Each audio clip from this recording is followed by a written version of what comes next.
This is the device I use to transfer my 8mm and Super 8mm sound films.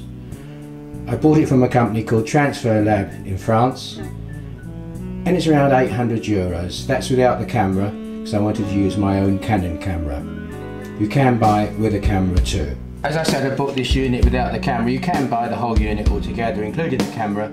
I'm using a Canon Vixia HF200 HD camera. The camera focuses directly on the film frame in the gate, so when it's transferred, it's upside down and reversed. You correct this when you do the edit. They supply this special lens to enable you to focus directly on the tiny film frame. This means there's no mirrors or anything else to distort the image. You can adjust the camera position this way using these screws. One adjusts it and the other one locks it in position. Again, these screws can move it horizontally, one to move it and one to lock it in position. These nuts and bolts move the whole platform up and down. It takes a while to get it right, but persevere for wonderful results. Let's have a look inside here. This is the replacement LED lamp that's installed. As I said, there's a brightness control at the top there. I always use it at full brightness. To change the projector from Super 8 to Standard 8, you simply remove these sprocket rolls, one here and one here.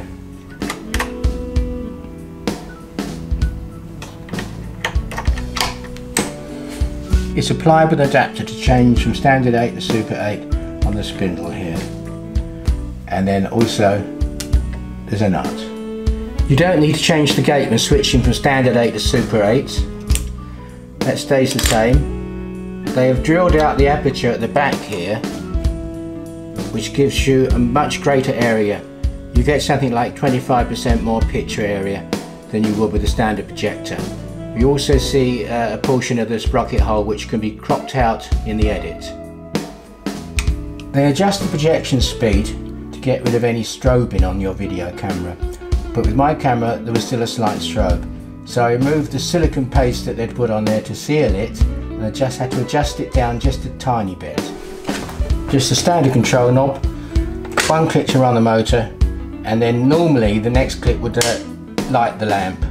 But in this case, because the LED lamp is on all the time, there's no need for that function.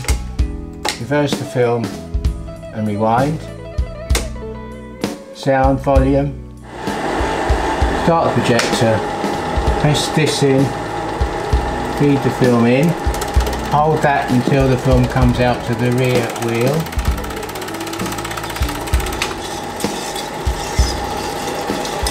As I said, because the camera focuses directly on the frame in the gate, the image is upside down and reversed. As with normal projection, the lens would correct this. I have to correct this in the edit, which is very easy to do. Some people like to see the sprocket hole in the frame, but I crop it out. I set the camera focus to manual, and I set the iris to manual. Then I can open and close the iris when required when transferring the film. That will open it up, and then you can close it down. As you can see, it's very good quality with a sharp image. I record onto an SD card.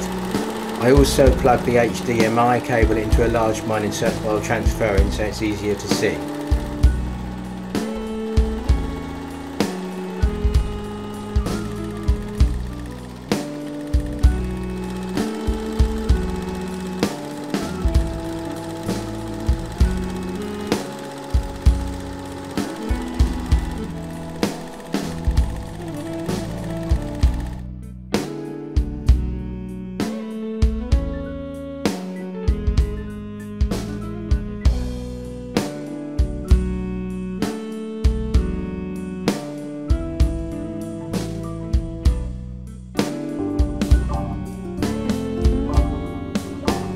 Many professional film companies and TV companies that have bought footage from me that they have viewed on my YouTube channel always comment on the colour and the clarity of the pictures.